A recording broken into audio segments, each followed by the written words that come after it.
2 Chronicles, chapter 32. After these deeds of faithfulness, Sennacherib, king of Assyria, came and entered Judah. He encamped against the fortified cities, thinking to win them over to himself.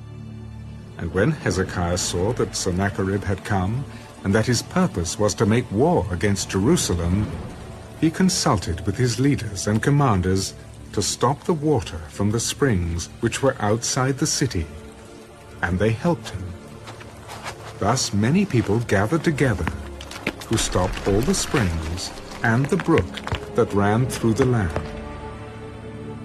Why should the kings of Assyria come and find much water? And he strengthened himself, built up all the wall that was broken, raised it up to the towers, and built another wall outside. Also he repaired the Millo in the city of David, and made weapons and shields in abundance.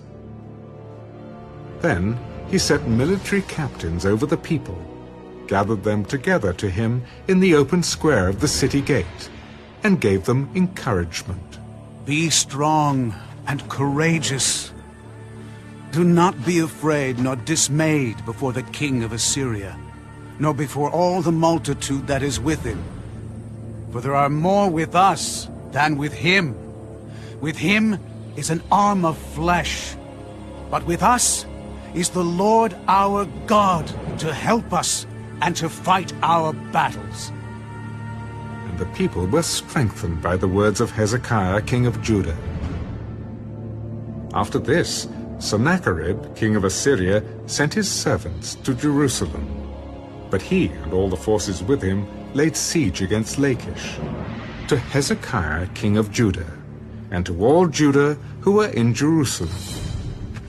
Thus says Sennacherib, king of Assyria, in what do you trust that you remain under siege in Jerusalem?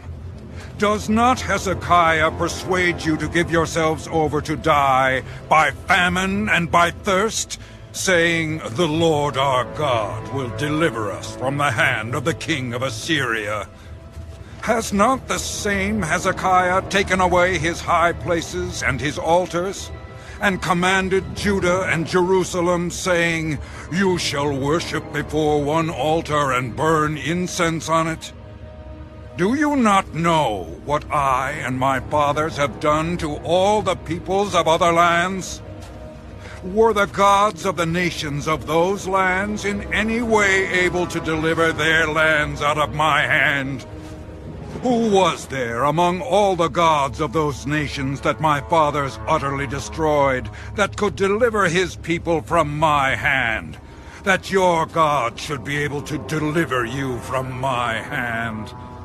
Now, therefore, do not let Hezekiah deceive you or persuade you like this, and do not believe him. For no God of any nation or kingdom was able to deliver his people from my hand, or the hand of my fathers. How much less will your God deliver you from my hand?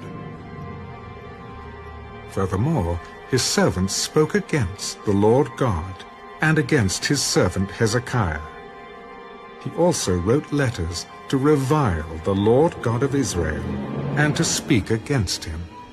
As the gods of the nations of other lands have not delivered their people from my hand, so the God of Hezekiah will not deliver his people from my hand.